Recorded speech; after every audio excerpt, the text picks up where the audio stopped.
this led to often is that religion began to think that it had the only answers to the ultimate questions and the only truth.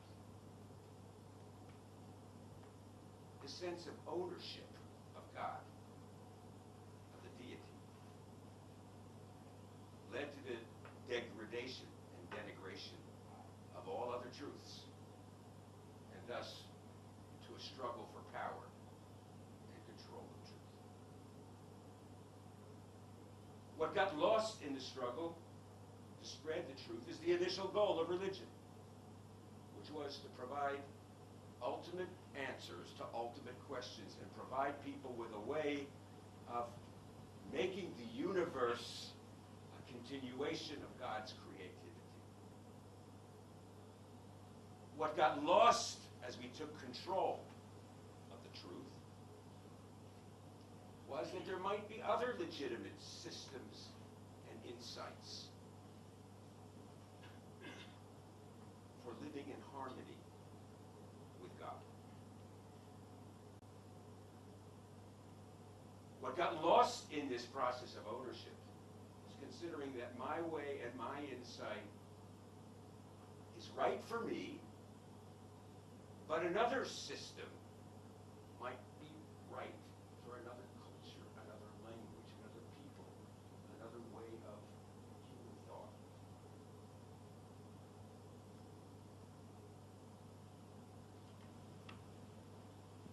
Now I want to make something clear here. I'm not suggesting that all ways are right. There are wrong ways in this world. There are evil ways. There are evil answers to ultimate questions. We've seen that we all know who they are at different points in history. I'm not suggesting relativity in religion and that we all abandon our own religious tradition. On the contrary, I'm suggesting that we recognize our own wisdom from our own historical and traditional backgrounds, to learn them, to appreciate them, to have our own form of cultural expression, and to learn it, but to learn from others. To be open to listening to other ideas and other people's, and to respect the fact that their way may work best for them. I want to say something in this forum that, in closing, that in the last meeting, a question was asked, which I think illustrates our inability to respect other people. Someone asked one of us why we dress in a particular way. Why do we dress like someone who lived centuries ago? My reaction to that question, that is not respecting another tradition. No one has the truth. And how we dress does not determine the value of what we are. Each of us here look different, and if we brought 10 more religions that exist in Hong Kong, we'd all look different, because each of us have created our own form of expression, our own way of preserving, ultimately, the value of God and ultimate truth. And all are valid for each of us. And none is better than any other.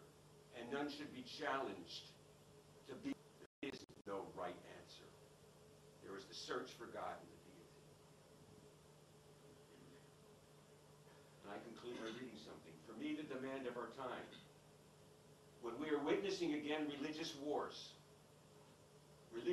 are not something in ancient history. Today, we're witnessing religious wars.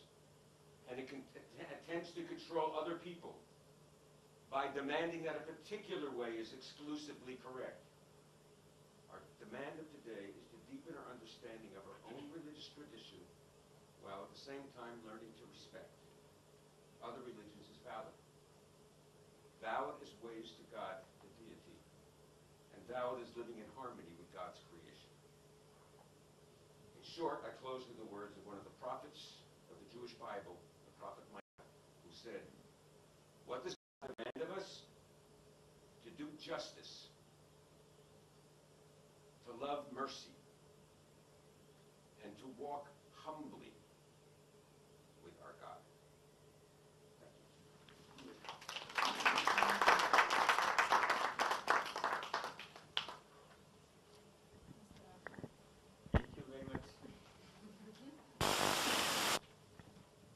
Bismillahirrahmanirrahim. I begin with the Islamic greeting. Assalamu alaikum, peace be upon you. And I would like to recite a few verses from the Holy Quran that is related to the topic. أعوذ بالله من الشيطان الرجيم. بسم الله الرحمن الرحيم. يا أيها الذين آمنوا لا يسخر قوم من قوم عسى أن يكونوا خيرا منهم ولا نساء من نساء عسى أن يكن خيرا منهم ولا تلمزوا أنفسكم ولا تنابزوا بالألقاب بئس الاسم الفسوق بعد الإيمان ومن لم يتب فأولئك هم الظالمون يا أيها الذين آمنوا اجتنبوا كثيرا من الظن إن بعض الظن إثم ولا تجسسوا ولا يغتب بعضكم بعضا أيحب أحدكم أن يأكل لحم أخيه ميتا فكرهتموه واتقوا الله إن الله تواب رحيم صدق الله العظيم. Today topic about the superiority,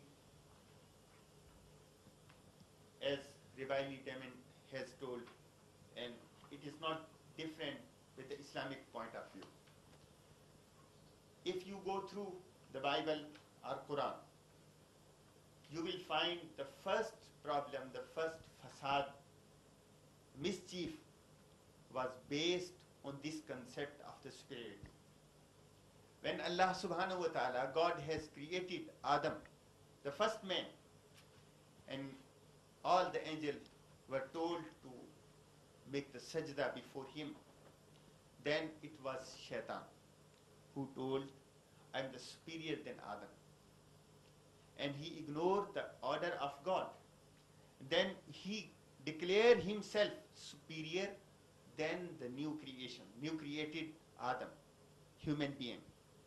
So this was the first mischief, and then Allah subhanahu wa ta'ala declared him, you have been thrown from this universe and you will not go into paradise. So the concept of the superiority, as Rabbi Demin has told, and he was quoting the saying of the Prophet, and the same thing is, the same message is in the Holy Quran. Quran is addressed, Ya ayyuhallazina amanu, O believer. No one should declare himself that he or she is better than other. Nobody knows who is better in the sight of Allah. If I think I am superior, you think you are superior. Maybe you have some base, some grounds, but the superiority is the superiority in the sight of Allah, who created us. Here something is with you, something is with me, something is with some nation, other thing is with other nation. No one can claim they are the superior than other, but it is only God who will decide who is the superior than others. So Allah subhanahu wa ta'ala clearly said in Surah Hujurat, Asa an yakunu khayran minhum. When you are thinking you are superior than others, you don't know. You may be inferior than them. You may be inferior than others. Although you are thinking you are the superior. So this is the base when someone derived from the right path. And the same message was given by a prophet, and some says he was not prophet, Luqman. What you say in the English, I don't know. Luqman was the previous prophet, and he also said, Inna Allah la yuhibbu